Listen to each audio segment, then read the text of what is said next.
Welcome to Making the Cut podcast with Chris Hill and Shawn, where we help you succeed in life and business by sharing principles and strategies that guide some of the most successful people in the world.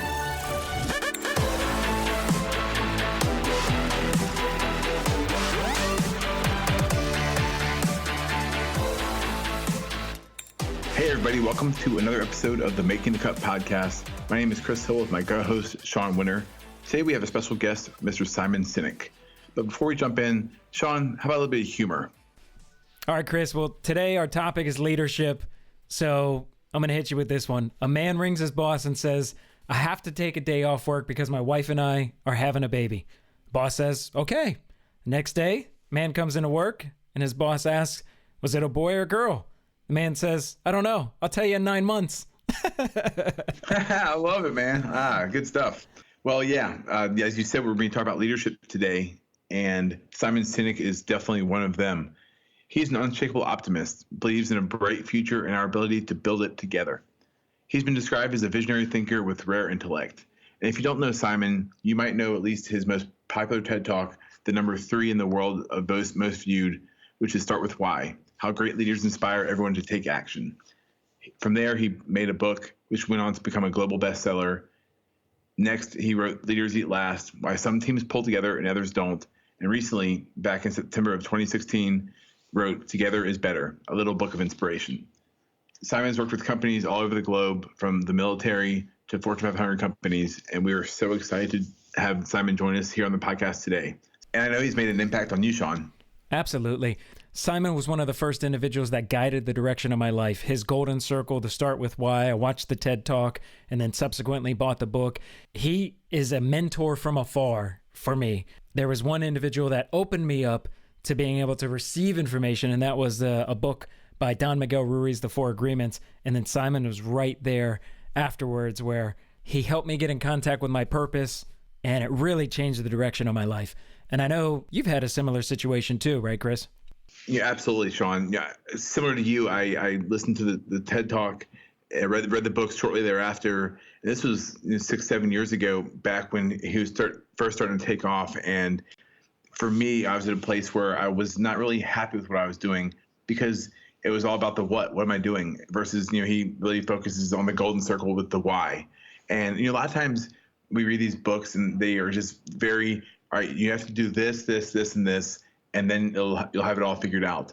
Well, he articulates it in such a very clear way where you can understand, and makes it so that you can actually just really connect with the different parts of your life. And one of the most powerful things, I think, is that the book itself, and also Leaders Eat Last, which is obviously about leadership, it applies to the various facets of our life, not just at work, not just in our personal or relationship lives, but really as we connect with the world as a whole. So for me, I've been able to use it in work, in my personal life, in so many different ways, and it's been really incredibly powerful. So with that, let's jump right in. Well, Simon, thank you for joining us. You've been an incredible impact on both of our lives, both myself and Shawn, and we're very grateful to have you here joining us. I guess we can start maybe with the origins of you, and I know you have an interesting background, and the Start With Why concept kind of came out of your own struggles and challenges with your consultancy and trying to figure out why you weren't feeling fulfilled anymore. And maybe you can just take us through the steps of how that all kind of came to be a concept that then you share with your friends, and then on the TED stage, and then the book came, I think, around the same time. Mm-hmm. Yeah, sure. So I have the amazing sort of honor of getting to wake up every single morning with a clear sense of purpose. I get to wake up every single day to inspire people to do the things that inspire them, so together we can change our world. And the joy is to find all the different ways to do that. But it wasn't always that way. My story is one that, is sort of like first world problems, kind of first world guilt even, where I had a little business. I had a marketing consultancy, and from all superficial standards, it was going great. I mean, I made a living. I wasn't getting rich, but I made a living. And we had amazing clients and we did amazing work, but I didn't want to wake up and do it again. And I had this sort of embarrassment and shame to admit that I was struggling, because superficially everything was fine, And so all of my energy went into lying, hiding, and faking. I pretended that I was more successful, happier, and more in control than I felt. And that, by the way, is an unbelievably destructive recipe. And it got darker and darker and darker because I became paranoid, I became lonely, I stopped going out with my friends. And it wasn't until a dear close friend of mine came to me and said, "I'm worried about you, you're not yourself anymore." In other words, she could see past my lying, hiding, and faking. And just having someone there who cared about me gave me the courage to face my problems. And there was a confluence of events that I was able to discover this naturally occurring pattern that every single one of us, our lives, even our careers, function on the same three levels: what we do, how we do it, and why we do it. It's a biological constant. I knew what I did. I knew how I was different or how I stood out, but I couldn't tell you why I was doing what I was doing. And I realized my life would never feel in balance. My career, my company would never be in balance until I knew all three of those pieces. And so I became obsessed with this thing called the why. I was able to figure out my own why, and it restored my passion to remarkable levels. It boosted my confidence to levels I'd sort of never had before. And so I did what anybody would do when you discover something beautiful. I shared it with my friends. You read a good book, you tell your friends to read it. You see a good movie, you tell your friends to see it. Well, I discovered something beautiful, and I told my friends about it.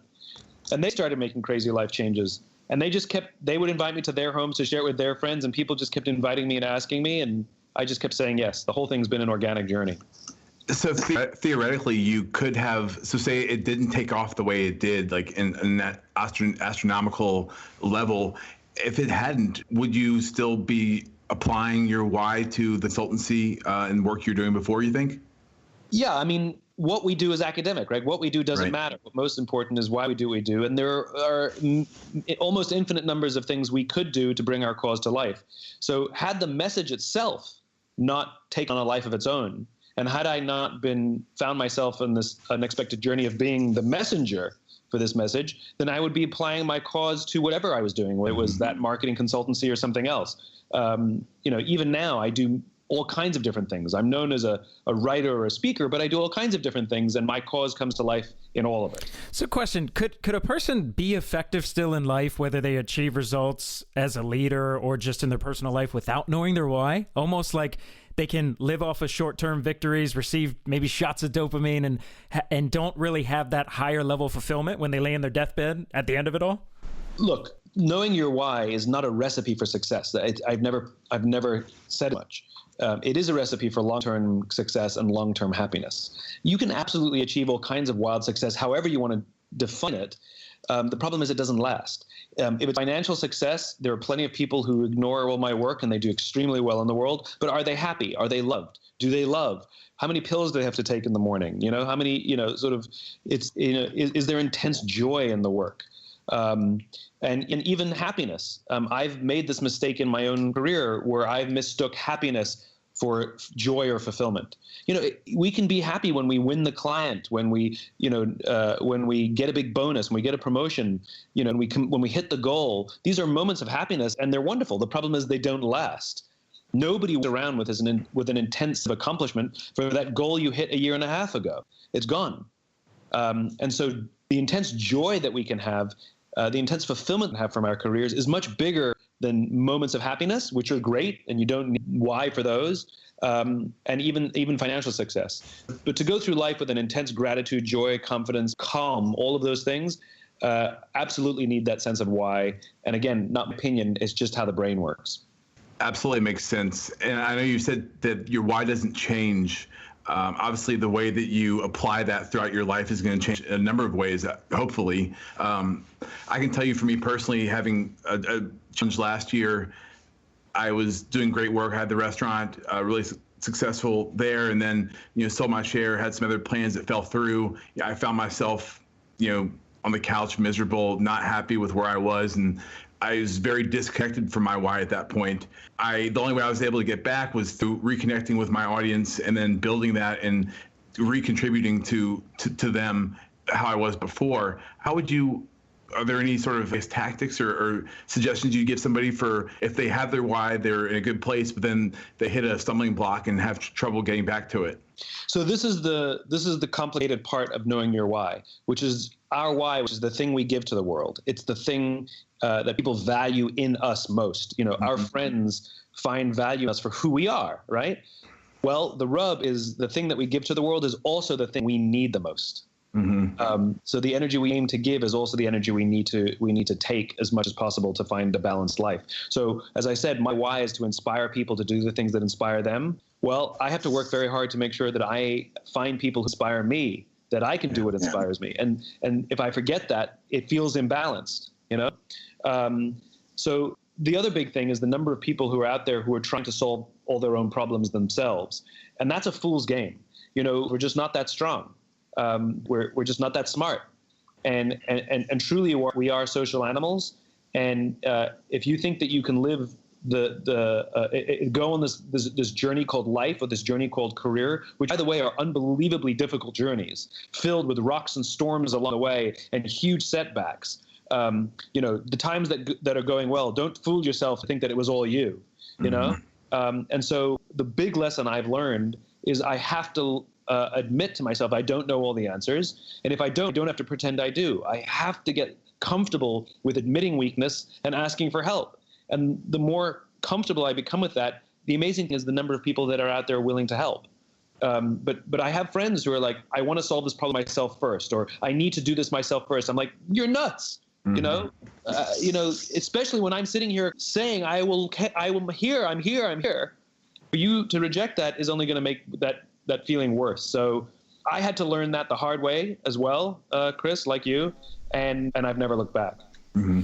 Now, Simon, your concept, it was pain that became that catalyst, right? That you were going through. I heard you say. Do you believe that pain really is the catalyst that everybody has to endure in order to find their why? Yeah, the word you used was catalyst, and that's true. You know, the reason I talked about and wrote about the concept of why is so that others wouldn't have to go through what I went through. No, you don't have to have pain to be on the trajectory of fulfillment. But it certainly is an amazing catalyst if you find yourself in that place. I mean, go extreme. Think about September 11th. The number of people woke up the next day, myself included, and thought, my career is stupid, you know, and sought something new. In other words, sometimes pain or tragedy punch us in the face and say, what you're doing and why you do it are not aligned. Fix that. But it's not a requirement. But and I would never say that everybody has to go through it. I hope they don't. It's awful. I don't want to ever go through it again. I'm glad it happened, but I never want to go through it again. And the reason I told my friends is so my friends won't have to go through that. And I stand by that. Start with why was life-changing for me as well. And I feel like in a lot of ways is the precursor to Leaders Eat Last. And I think it's probably hard to be a really effective leader with a good sense of purpose and vision if you're not really connected to your why. Could you maybe tell us what for you it means for Leaders Eat Last, and maybe you can run with that however you'd like, but also how to create an environment that supports this way of thinking? Sure. So leadership is one of these concepts that lacks a standard definition, like vision or mission. You know, it's like the reason we debate these things. What comes first, vision or mission? Who cares? Like the reason we debate it is because we don't agree on the definitions. Like everybody agrees what a tree is, but we don't agree what a vision is. I mean, you can just look at the number of vision statements companies have, and they're all over the place, right? So leadership is the same thing, unfortunately, which is some people think leadership means being in charge. Some people think the higher you get up the ranks, you become a leader. You know, the term servant leader is bandied about. So how can we all aspire or think we are something if we don't all agree that it's the same thing? The good news is the concept of leadership is not subjective. It is an object thing, and it's grounded in our anthropology and the history of our species. And fundamentally, the responsibility of a leader is to ensure that those in the tribe are able to succeed beyond their own, what they even believe they were capable of. Just like a parent wants to see their children learn confidence, learn skills, build strength, and grow up and be good people and achieve success, that's what a leader does for any company or any tribe. It has nothing to do with rank.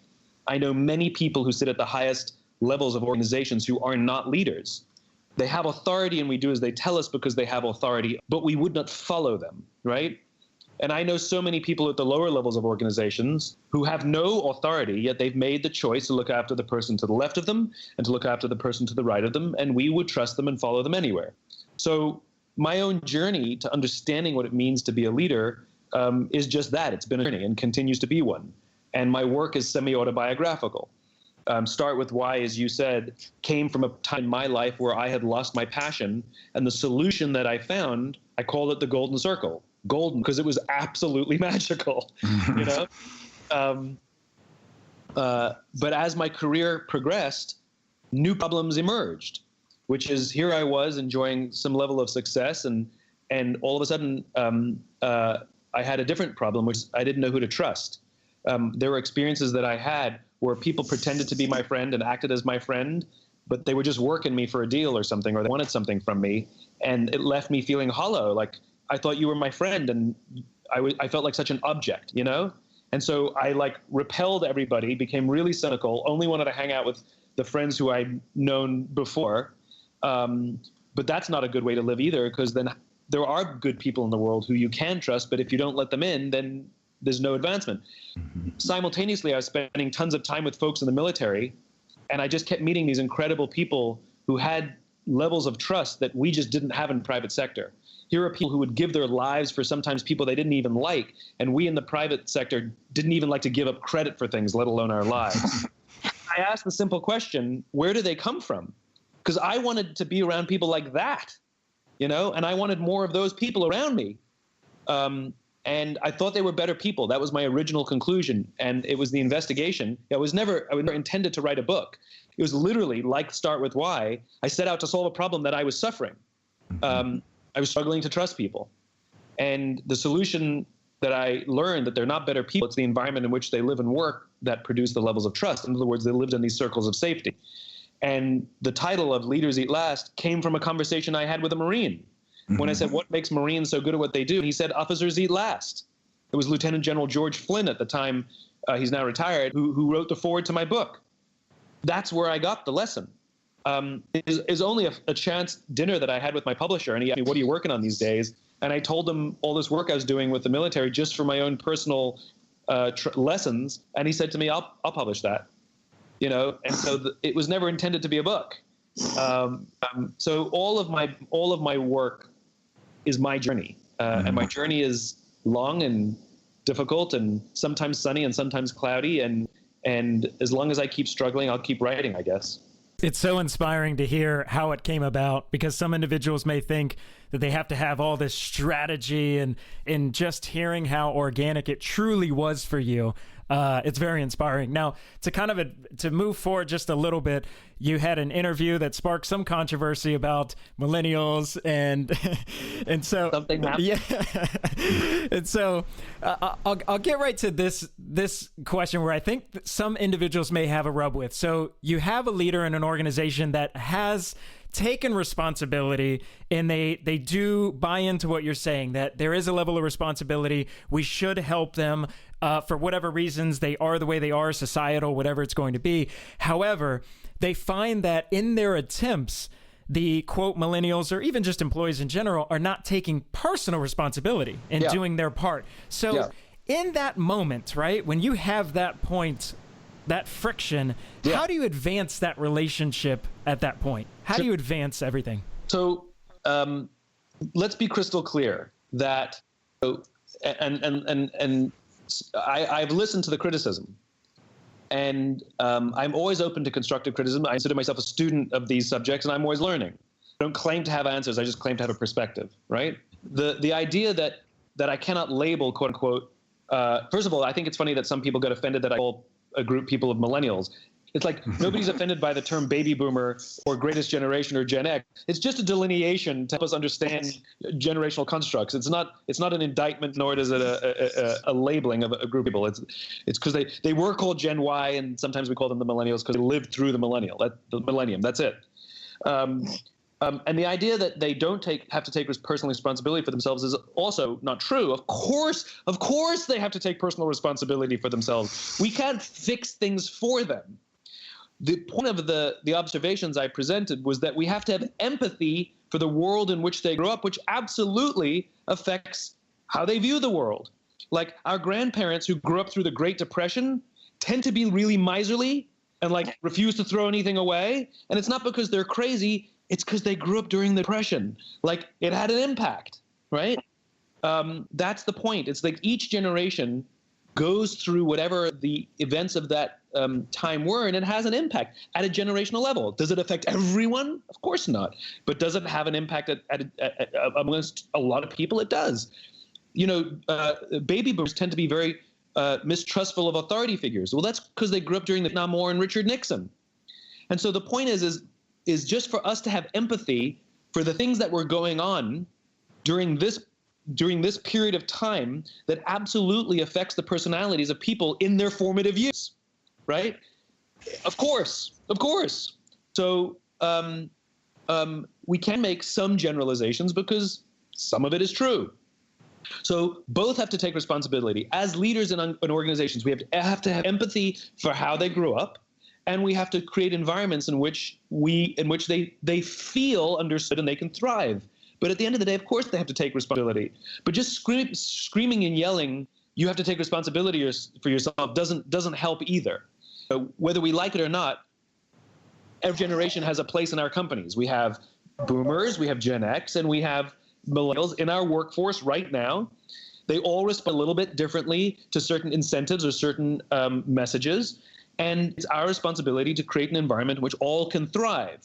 We can't just say to one group over another, well, you have to take care of yourself. Of course they do, but we can also help it along. Now, my point about the environments in which we create these circles of safety, in which we create inside our companies, the funny thing is that everybody wants to have a job where we can make some sort of positive impact in a specific place that matters to us. Everybody wants to feel like they matter. Everybody wants to feel heard. Everybody wants feedback so we can grow as human beings. Everybody wants that. It's just that some generations, my generation and older generations, tend not to speak up about it. We tend to just put our heads down and suffer through it. God bless the millennials that they're loud about it. I love it, but we all want it. And so my whole point was that just to pay attention. It's relevant to everybody, but it probably have an even greater and more positive impact for a young generation that's trying to find their footing. I know you discuss how, and you kind of just did there too, is of creating an environment that is conducive to strengthening relationships and trust between employees. And I'm curious, you've also talked about how the one thing you've seen all leaders have in common is courage. Yeah. Last week we spoke with David Burkus, and he talked about how a leader innovates the factory, not the product. Yeah, I'm curious just maybe hear you talk a little bit about some of those tough decisions a leader has to make when dealing with people every single day.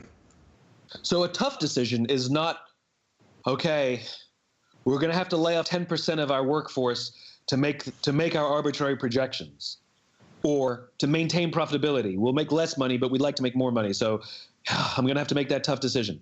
That's actually that's not a tough decision. That's a pretty cowardly decision. A tough decision is, okay, we're going to take a major hit because we're going to do right by our people and see them through this hard time, because it's the right thing to do for the long term, and it's the right thing to do for our people. Like Mary May Willer. That's hard. It's a really tough decision to say, I'm going to get completely hammered by Wall Street or the press for doing this because they won't like their returns, but it's the right thing to do. That's a really hard decision. In fact, it's a really hard decision? Saying, oh my God, the board may fire me for doing this. That's a really hard decision. So, just because it's going to hurt a lot of people doesn't make it a difficult decision. What makes a hard decision is doing the right thing in the face of unbelievable adversity and overwhelming pressure. And it goes back to empathy, I guess. And it goes back to empathy. And at the end of the day, the number of companies that make hard decisions for short-term gains is funny to me, because all that does is put you in good shape for the short term. Mm-hmm.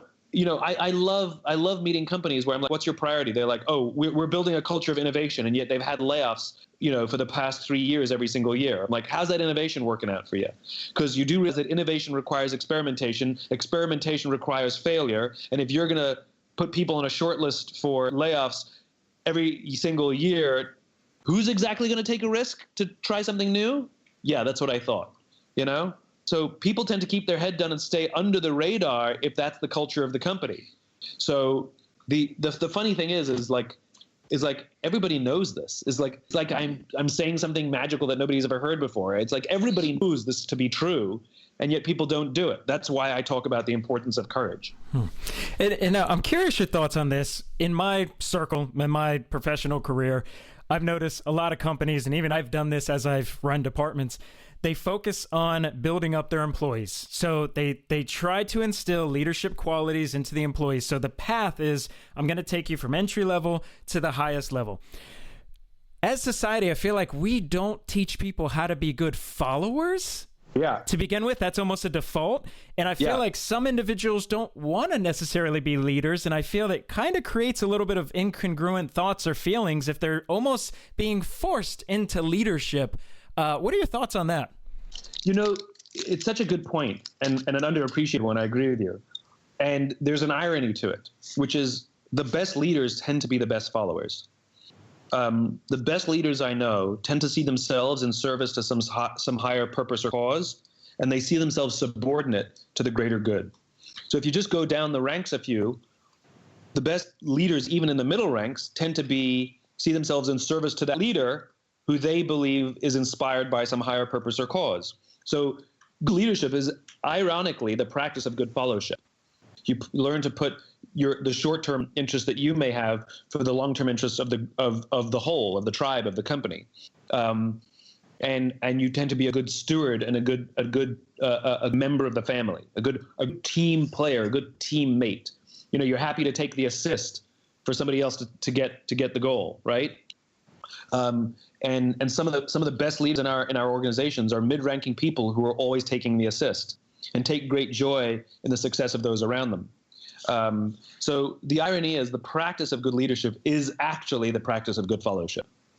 And along the same lines, I know in Leaders Eat Last, you have the story about David Marquet and the I guess the through line of that story is that we don't have all the answers and we don't have to have all the answers. And maybe you can speak a little bit about that and how that leads to more trust by empowering our employees.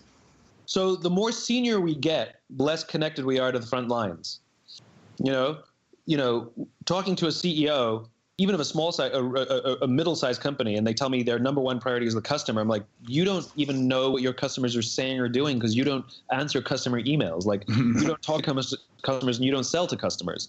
You know, and so how can you prioritize something that you actually don't know anything about? You might have known about it from 10 years ago when you did it, but you certainly don't know about it now. And so this is one of the big conclusions that David Marquet made in his own personal journey and his book, Turn the Ship Around, which is the people at the top have all the authority and none of the information, and the people at the bottom have all the information and none of the authority. And so the conventional wisdom is, we'll push the information up, which is impossible. You can't push all the information up, plus there's so much nuance. So what you find best led companies do is push the authority down, right?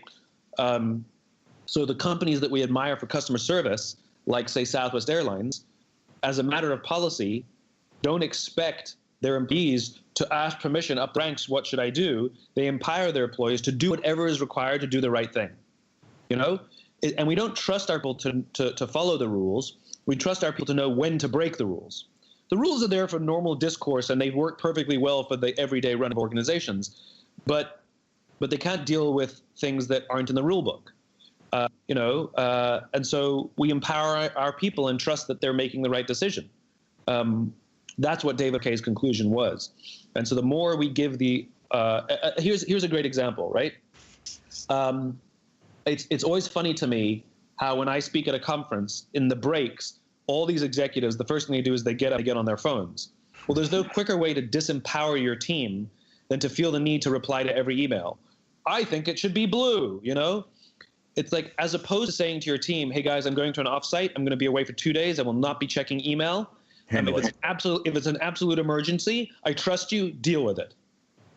Mm-hmm. Or think about it. Like, you know, we say this to our people, even senior people. Hey, just send that report to me before you send it to the client. I want, as I'm trying to protect you, I want you to do, well, basically what we've said is, I don't trust you enough to go straight from you to the client. It has to go through me first. So you're never going to, I just had this conversation with somebody this morning. She goes, well, I have to check their work. It's always filled with spelling errors.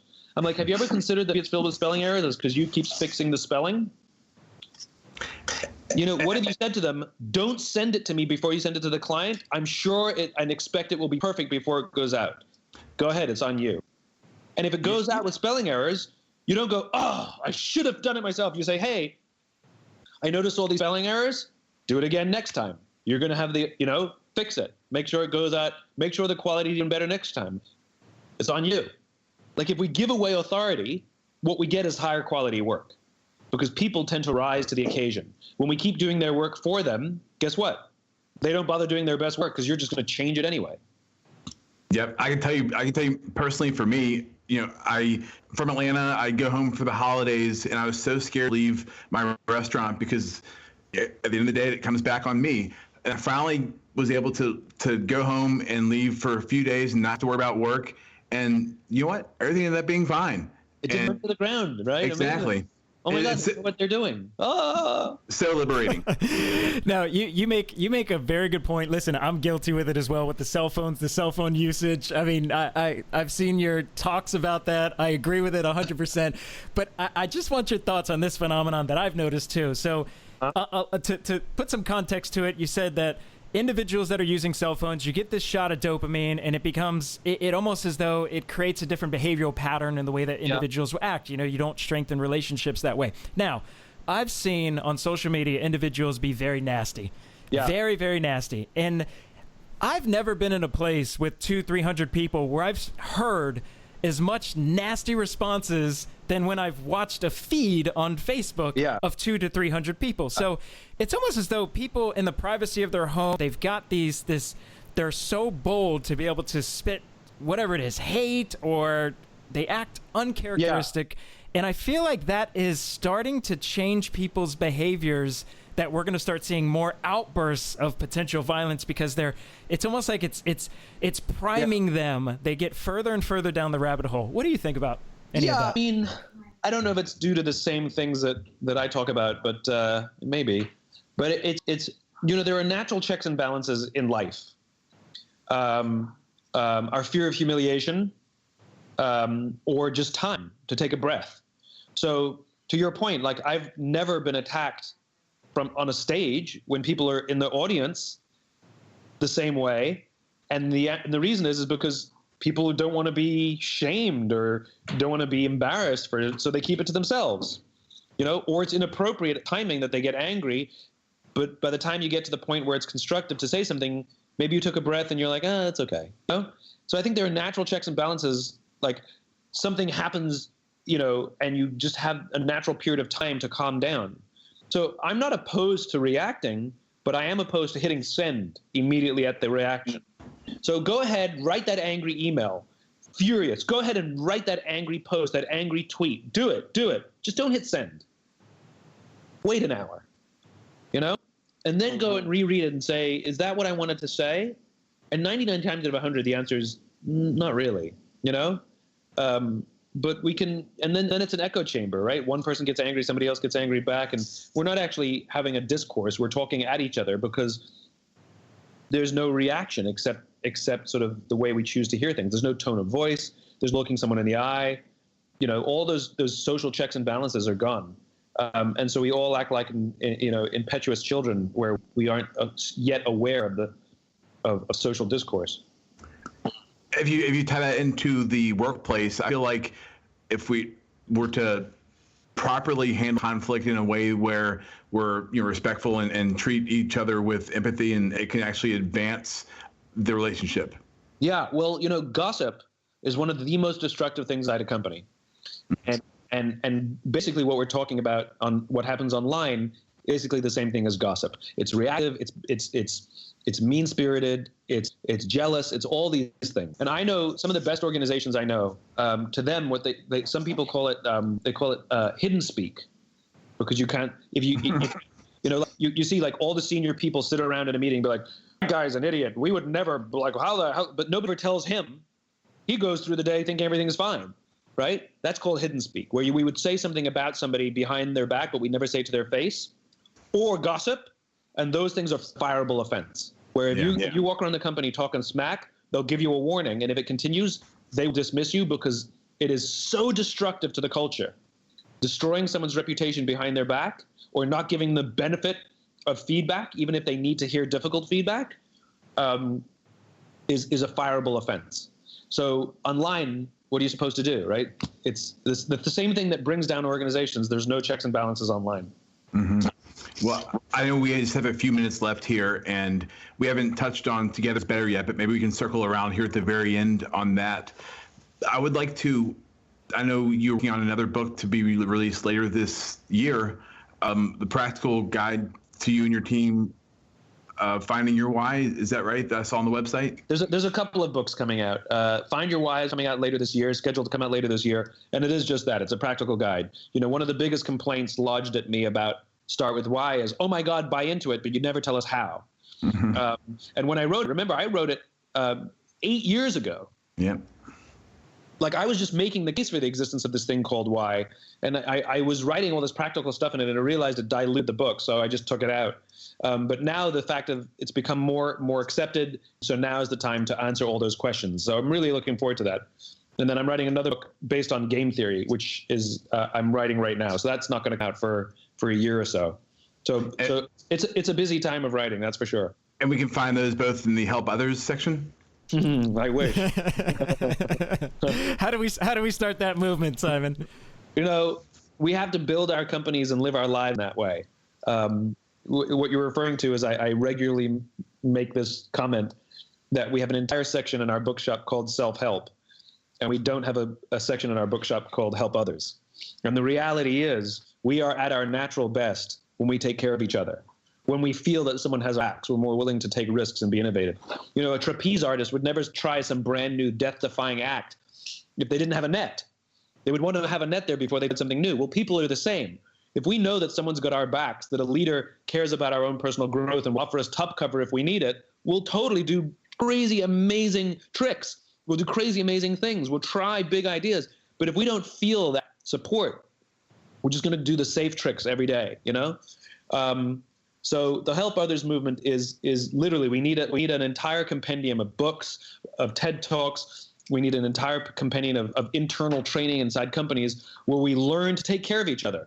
A skill like any other. We learn listening, we learn communication, we learn empathy, we learn how to give feedback, we learn how to receive feedback.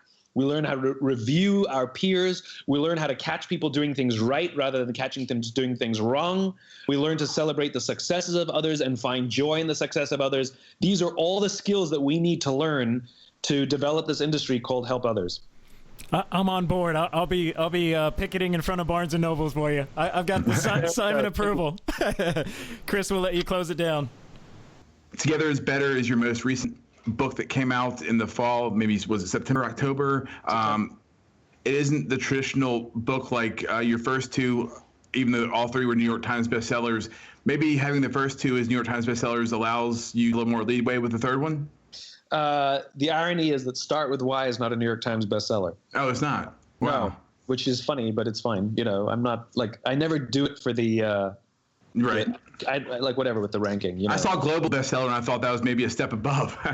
Well, you know, it sells a lot of books. That's which is great and wonderful, and I'm glad that the message is spreading. Yeah, Together is Better is a complete departure from what I'm used to writing. I'm used to writing these thinky books with anthropology and biology and all this stuff. And I wanted to communicate a very, very simple message. We're social animals and we need each other.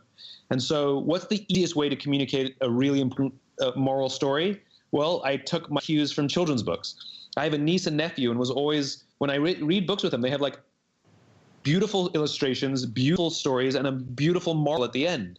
So I wrote this adult book with adult themes, an adult message in the style of a children's book. It's fully illustrated. It's a sentence or two per page, but there's a pretty powerful story that goes through it. And we did a lot of things. I wanted it to be totally analog, where I wanted to make sure you give it to someone who inspires you, or you give it to someone to say thank you for inspiring you, that you want to inspire, rather. And so how do I make something totally analog in a digital world? Well, making it fully illustrated helps, but we also had a custom scent designed. That's awesome. The smell of optimism. So one of the early pages is actually infused with the smell of optimism. So you actually smell the optimism before you engage with the story, which is impossible to create digitally in this day and age. So it's entirely an experience that you have to give or be given. So I'm really proud of it. And I love how there's a little disclaimer at the bottom of the page. It says something along the lines of, if you don't want the optimism, just turn the page, go ahead. Yeah. But well, love it. Who am I to tell people what they have to do? Exactly. Well, Simon, thank you so much for your time. I know everybody can find you at Simon Sinek pretty much everywhere, Facebook, Twitter, Instagram. And we thank you for your time and look forward to connecting with you soon. Thanks, guys. Really appreciate you helping me spread the message. And that was our conversation with Simon Sinek. Shawn, what were your takeaways?